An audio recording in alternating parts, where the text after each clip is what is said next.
Welcome to the 100th episode of Diary of an Ex-Ho. I'm Cheri Hardman, I'm your ex-ho, and today's guest is Javann Jones. So sit back, relax, enjoy the episode, and remember the old saying, always a bridesmaid when you're a hoe.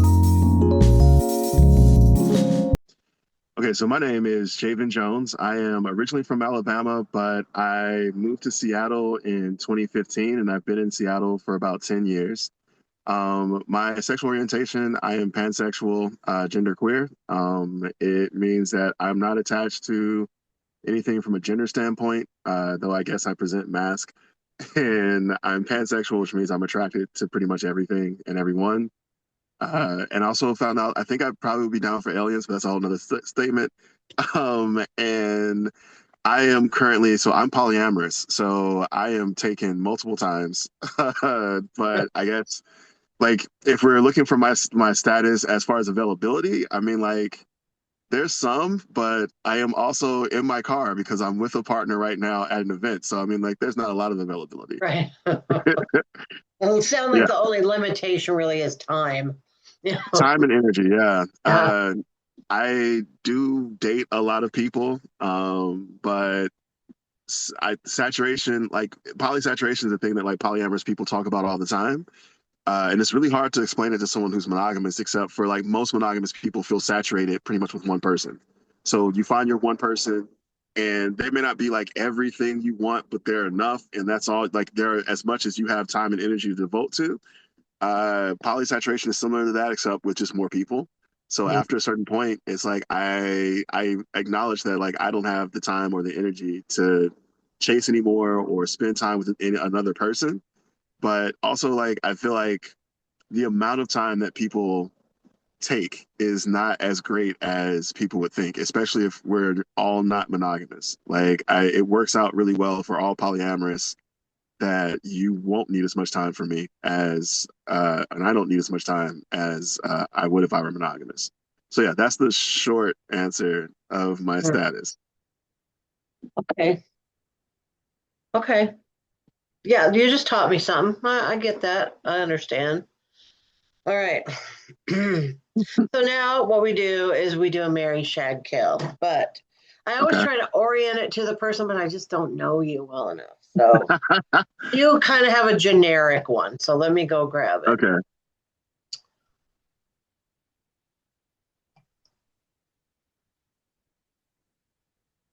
You can see that, right?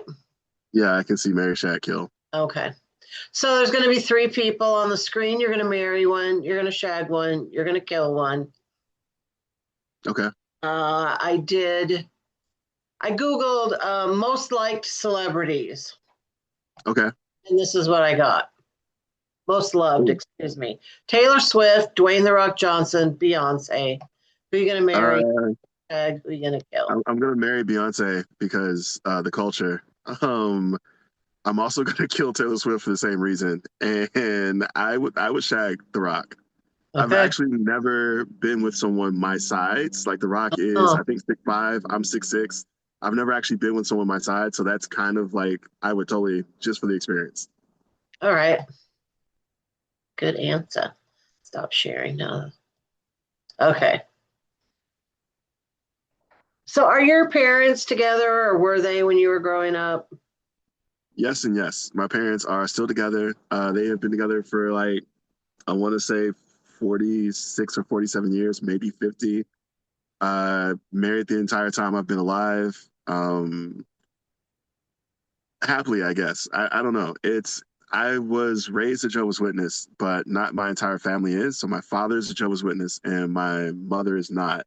Though she is a Southern Baptist, so like I mean, she's Christian enough. Right. But yeah, they're still together. That's interesting. Do you think they were a good role model for as far as relationships go? Yes and no. I think they were really good at like the united front that I feel like sometimes parents don't do. You know what I mean? Like that kind of we're always going like if one says X, the other one is always going to say X with you. It's not that opportunity of like, oh, well, mom said yes and dad said no. So like, I'm going to go with mom. They were really good at united front parenting. And they're also really good at like not letting their arguments letting us see their arguments as kids. So I feel like that was really good. And like my dad, I feel like was really affectionate to my mom. And so I think in those areas they were really, really good. I think some of the areas that, I may not have gotten the best uh I guess the best view of marriage or monogamy or even just of relationships might be in like compromises. I feel like in a lot of cases my mother made like really, really giant compromises to kind of accommodate my father's religion and how he felt. And so I saw a lot of compromising in like your own religious beliefs, your own morals, and your own thought process and opinions. But I don't know if I think that's necessarily healthy. I think there's a level of compromise there and a level of give, but like no take from my mom, and a lot of taking and kind of bending to my father's will. And I don't know if that necessarily is a healthy way to portray, or I guess a healthy way to like be in a relationship. I think there needs to be a little bit of both, right? Like there is some compromise because we're human beings and we have things that are different, but also like there needs to be some give from you as well, where there has to be some things that you give up. And very much in I think my parents' relationship, it was all my father and not much of my mother. Mm-hmm. Mm-hmm. Do you do you see any way that like watching their relationship, you see how that has uh, affected or formed your relationships in any way? Yeah, I am affectionate the same way my father was. So my father was goofy affectionate. He would like put on music and sing to my mom and like play with her and kiss her. And like if she was in a bad mood, he would like try to cheer her up. And I still have a lot of that same energy for all of my partners. If they're in a bad mood, if they are even just in a good mood or any time of day, I am a very affectionate person. I like being silly and goofy and kind of affectionate in that way. So I think I got that from my father for sure. And I think my mom, the supportiveness and the willingness to kind of like do a little bit more to kind of take care of your person. I Mm-hmm. feel like I kind of got that from her. So like I do things for my partners. I'm willing to go a little bit further, expend a little bit more energy to make sure that they feel supported and cared for and happy. And I think I would not have those traits without being able to see that in my parents' relationship.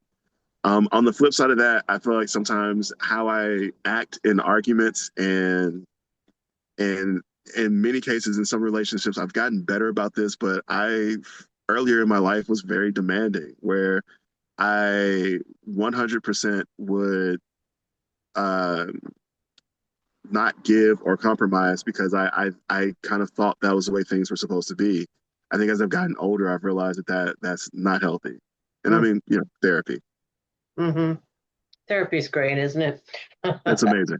Yeah.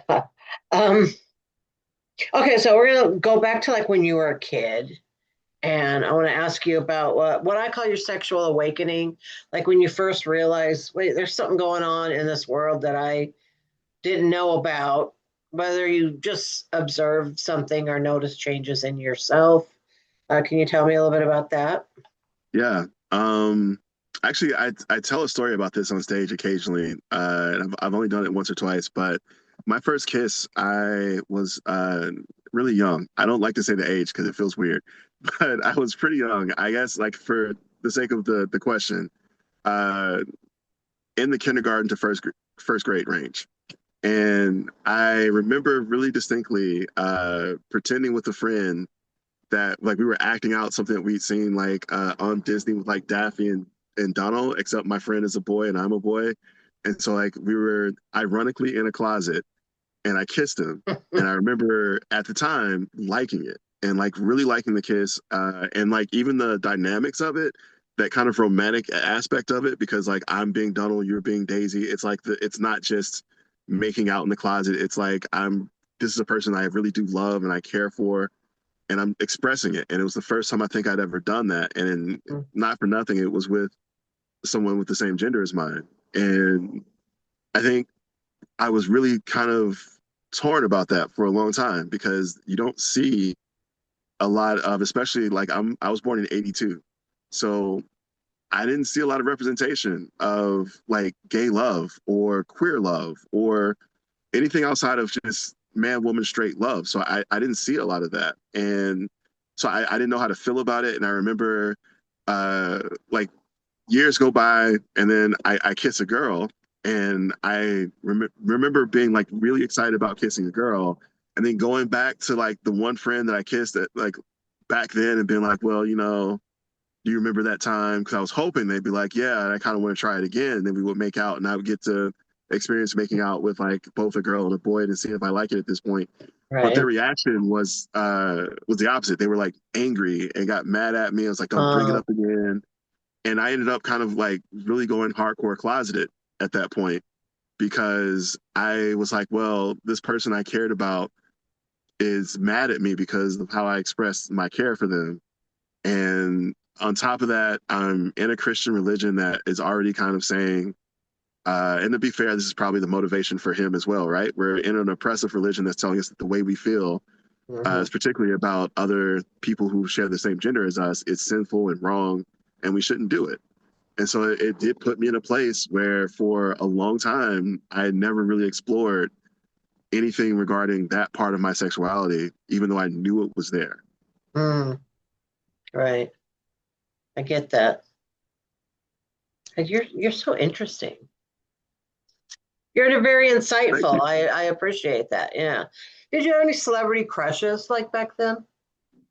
Um, Ironically enough, I've had a huge crush on The Rock for like ever. That's so So funny. I've had a crush on The Rock for a very, very long time. Like maybe since the 90s. Um, in all iterations, because he hasn't looked the same, but in every Right. iteration I've been like, yes, I'm into that. I love watching basketball, and as time has progressed, I've come to the realization that I also find a lot of basketball players attractive. And it was difficult for me to like come to terms with that. But a lot of my enjoyment of like the NBA is based on the fact that I find a lot of basketball players personally attractive. They're very handsome, athletic men, and I'm into Mhm. that. I found like a lot of like there's some actresses that I had crushes on. The first one I can remember, and I feel like this is it almost feels like and I don't know how to truly explain this, but this is like a shared like black cultural thing. Like a lot of black men grew up with crushes on Danielle Fishel, who played Topanga on Boy Meets World. I assume a lot of men grew up with crushes on Danielle Fishel because attractive woman. But Was I she black? remember Because I'm no, older. no, she's just a Okay. very curvy white woman. All right. And as it Uh, turns out, like that's good enough. But yeah, no, yeah, just I remember that was like one of the first like crushes I had on an actress. But I definitely remember having like a real crush on like some of the basketball players, and then of course, I think The Rock was the first one where I just acknowledged. I was like, yeah, it was like, yeah, I would. That was the first time I yeah. remember really being like, I don't care. Of course, Right. like if you don't like The Rock, what's wrong with you? Right. Yeah, for sure. Um, can you think of any like mainstream movies that like maybe had a sex scene or love scene that you thought was hot in some way? Okay. Okay. All right. I had a friend who lived in Nashville, and I was in Alabama in Huntsville, and it's like they're about an hour and a half away. And he lived in Huntsville with me, and then moved to Nashville for work, and we kind of maintained our friendship. And I still remember this. I drove up to go hang out with him, and while he was at work, he was like, "Hey, while I'm at work, just watch whatever, turn on the TV." He had like every cable channel and on demand. So I was like just sitting around watching TV at his house. And it was the first time I'd ever seen Brokeback Mountain. Or I think, yeah, it was the first time I'd ever seen that. And so I'd heard about it and I was curious about it again because it was a part of me sexually that I was curious about, but also afraid to kind of explore. And I found myself in an area and a space where no one else was with the ability to watch this movie on demand Hmm. with like DVR where we can record, go back. And I still remember watch the movie, kind of getting into it, and then it hits the scene that I guess everyone else talks about where they fuck. Hmm. And that moment for me was like I remember like rewinding and like watching it over and rewinding it and watching it over and rewinding it and watching over and rewinding it and just being like, damn, like at that point I had like again thought about it and knew that it was there, but it was like kind of undeniable at that point where I was like, I want to make out with a guy. I think I want to fuck a guy. And that Hmm. was I guess like the joke about that movie is that it quote unquote awakens things in people. But I mean like stuff has to be asleep in you in the first place, which means it already existed. It just Right. came out at Right. that point. Hmm. Hmm. Do you watch porn? I do. I watch maybe too much. No, I watch porn. There's no such thing as too much. That's shaming. I watch porn. Yes. Okay. Uh, are we asking what type of porn I'm watching? Because we can get into that. Yes, we are. Yes, we. Okay. I I watch a lot of different porn, but like something that I've noticed is that I tend to watch porn that aligns to the people that I'm hooking up with. So like if I'm having more sex with like mask presenting people, I'm watching more like gay porn, more like porn or more like a queer porn. Same thing for if like I have partners who are trans women and like if I'm uh masturbating anticipatorily. So like if I'm like thinking about them and jacking off, I will watch porn that like corresponds to like their identity. So I do that. And then also like I've gotten into like occasionally like I like to watch weird shit. So like I'll watch like some hentai. I'll watch some I'll watch some tentacle porn. I'll watch like some like I'm not into like scat porn. I don't love shit. Sorry, not sorry. But if that's what you're into, like I'm not trying to yuck your yum. It's just not for me. So like I don't watch that, but everything else is pretty game. And there's very few forms of porn that I don't like. I will say I don't like porn that makes me or the people in the porn feel hardcore objectified without it being consensual, right? So there's times when like objectification is a thing that we consent to, but there are also times when it's like, this doesn't feel good. It feels like you're just like not so much disrespecting, but not like respecting this as this human being or this performer as a person, and I don't get off on that. So I'm not into like hardcore degradation, I guess. Right. Again, some people are not trying to yuck your yum, but that's not for me. You said something that was very interesting to me because we've had an issue in our house about this. So uh, I'll just tell you the story. One day, my husband and I are home by ourselves, and I say, I'm going to go take a nap. And I go to take a nap, and then I come out to say something to him, and he puts his phone down real quick. And I'm like, what the fuck are you doing? He says nothing. I come back out a couple minutes later. I'm like, give me your phone. I want to see what you're doing. And he was watching BBW porn, and I'm like, why is he watching me when I'm in the bedroom naked? But I mean, in some ways, it was very reassuring that that's what he was watching. Because Yeah, usually, if I watch porn, I usually watch something that will maybe upset him in some way. Like I mean, like I watch that too, but I feel like, and that's what I'm saying. Like, and I want to specifically say like anticipatory masturbation, which is I think is a real thing. Like you're about to see someone that night, you're thinking about them that day. You're the reason I have this sexual energy. I will try to find something that reminds me of you because that's what I'm focused on. But I mean, like, I also definitely watch porn that would upset partners, but also feel affirmed. I mean, like, it's a fantasy, right? And sometimes your partner is your fantasy, sometimes it's not. So I right. mean, like, yeah, sometimes your partner is your fantasy, and that's like I'm fantasizing about you. I want to stay in the fantasy.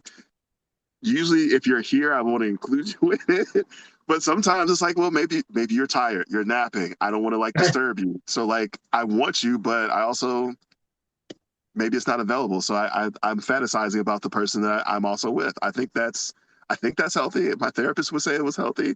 My therapist would say it's healthy. I'm gonna say it's healthy.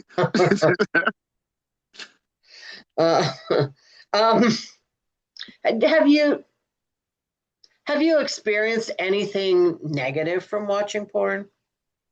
I mean, yeah, I'm a black guy, right? So I feel like I don't love the discourse around my body parts. Like I don't enjoy porn where where the performer is reduced to an object without their consent. Again, there's times when people are into it. There's a lot of and there are to this point, there are a lot of black men who love the fact of being reduced down to the size of their cock. I love that for them. I'm glad that that is a space and a world that they can inhabit. I don't enjoy that. It is not a thing that I want. It is not the type of like sexual attention I want. And it's more about the fact that like I'm a whole ass human being and I view other people as being whole human beings. I would never well, I wouldn't say I would never, but I try to avoid objectifying people and being like, oh, the only thing I see is the size of your tits, or the only thing I think about is how wet your pussy is. Like, I don't want to denigrate someone to that point because there are so many things about people that are attractive than just their physical body parts. It could be the conversation we have, it could be the way you hold me, the way you kiss me. Like, I'm very much that person. I'm really romantic and emotional, and I want romance and emotion involved with my sex.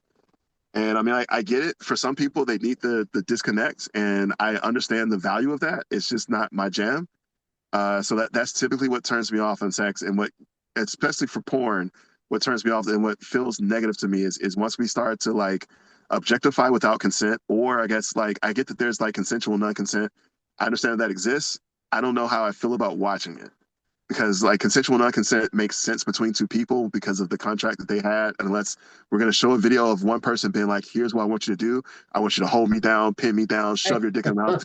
Unless you have that conversation on camera, I don't feel great about watching it because it's like, Right. what if this isn't what you wanted?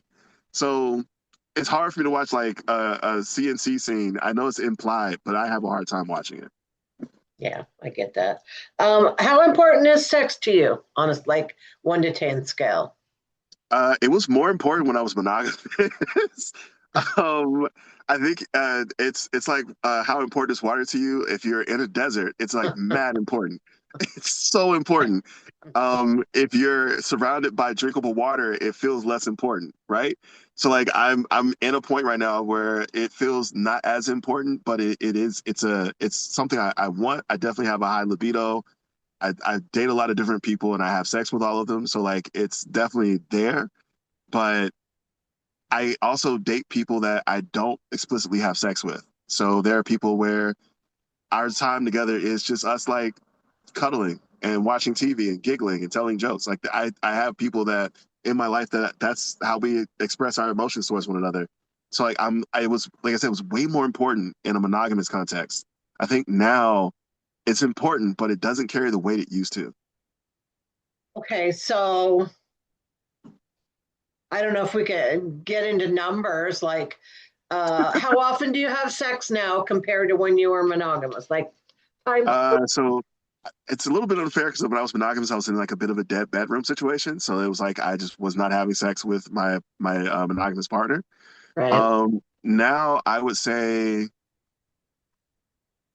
I probably have sex like 5 to 6 times a week, almost every day. And then as far as just a change up, it's hard to explain this to people who aren't polyamorous, but like I don't see everyone every week. I can't, right? Right. So the numbers are too high. I don't I date more than 7 people, so I can't see someone every day of the week. Also, that's weird. It's weird to be like, it's Tuesday, let's see this person. It's Wednesday. I Yeah. don't like that's weird. I don't like that. So like it's more on a cadence of availability. And so some of the people I date have children and people in their lives other than me, spouses, parents, not spouses, excuse me. Well, some cases parents, but spouses, children, other family members, other partners, other people that they have romantic interest in. So like I don't see them weekly. So I may see them like once a month. So I have a few people that I see like monthly, and then I have a few people that I do like 3 people that I see for sure weekly because we have been together the longest, and it's the nature of our relationship is that we want to see each other weekly.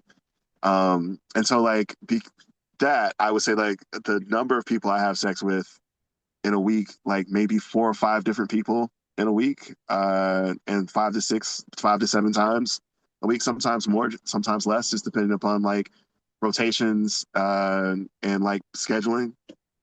Okay. There's a lot of So scheduling. yeah, I bet. So what's your definition of amazing sex? I think I like this question. Amazing sex to me is when not necessarily 2 people, but 2 or more people are invested in the experience for all. So if I'm invested in you having a good sexual experience and you're invested in me having a good sexual experience, and that investment leads us to communicate and to be diligent and earnest in how we like, tell people like, this is what I want.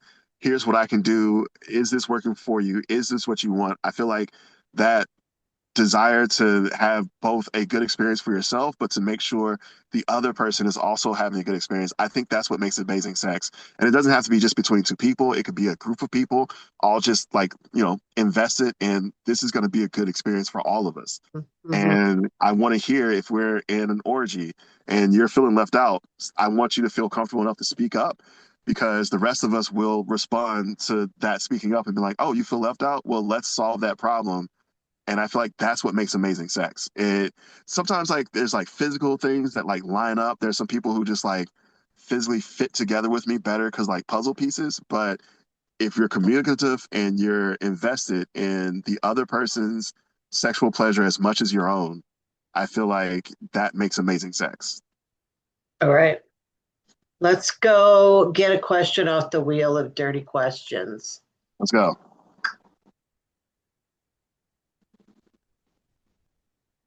Okay, first, we're going to get rid of these guys. Also, since it's up there, marry Paul George, kill Dwight Howard, fuck Lonzo Ball. All right, there we go. Yeah.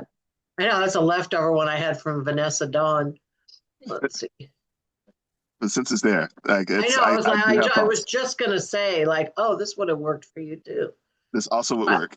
It's, I'm trying especially in the to. context of the NBA. It's like, yeah, I know all these players and I've thought about it. Okay.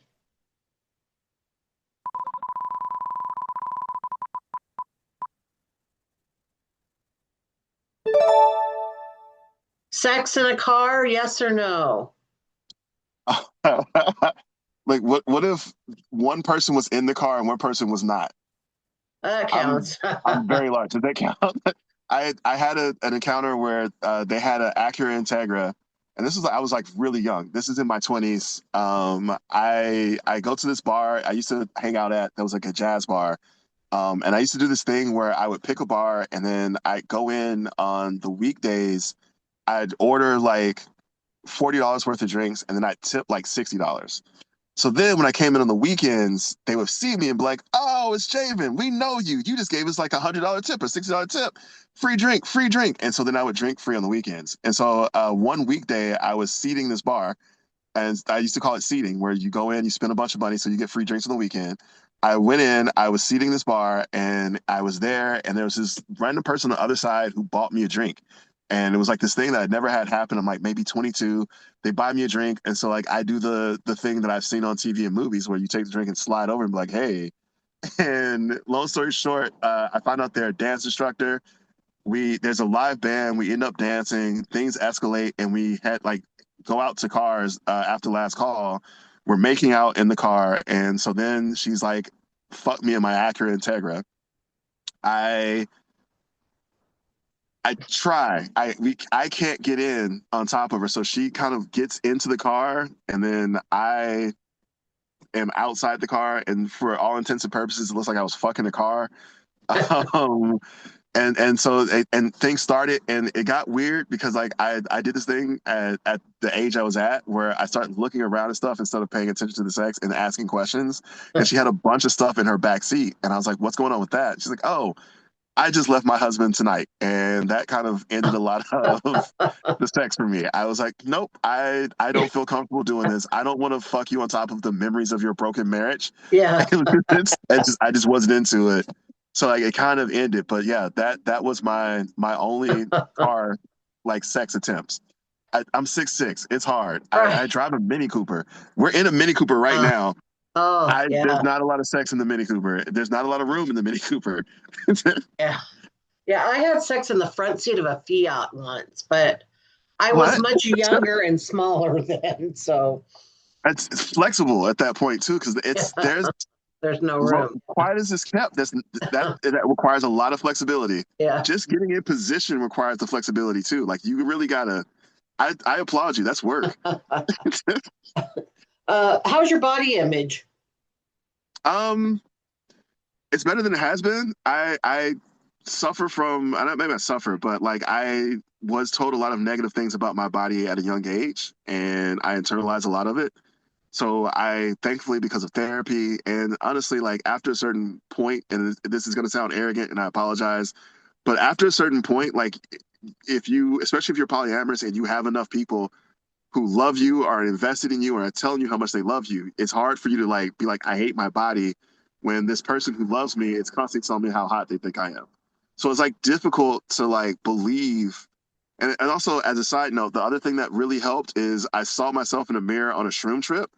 And normally for people on a shroom trip, it's like how they go into this thing of how ugly they are. I actually was like, holy shit, I'm gorgeous. And that helped.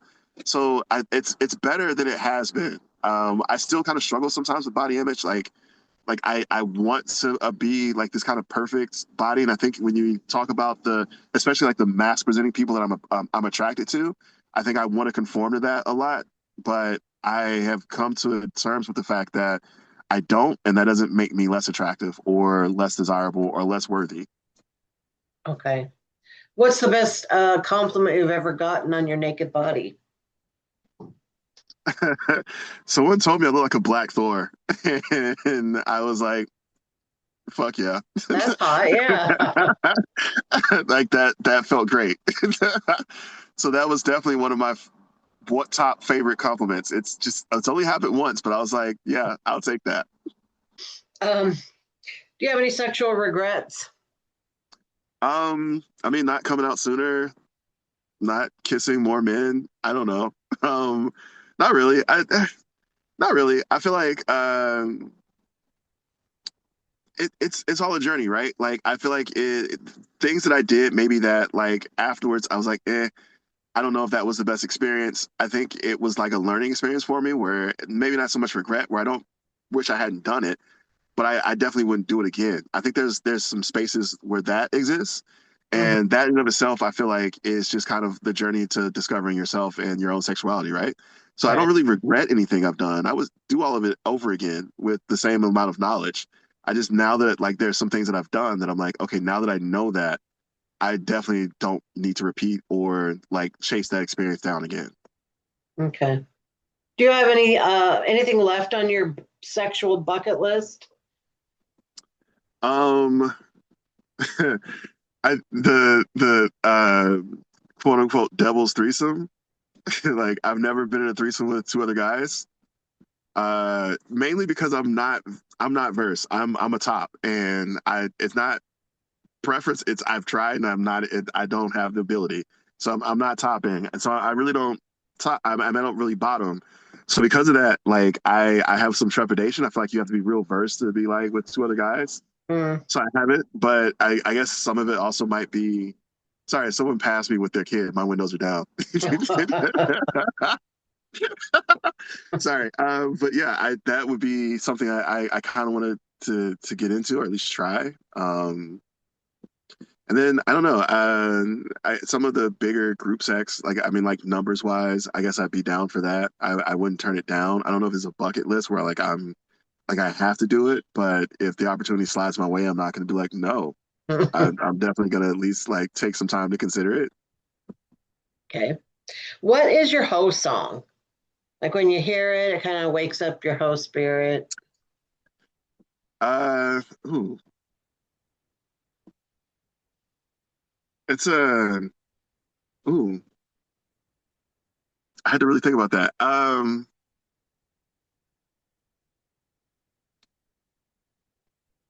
Huh.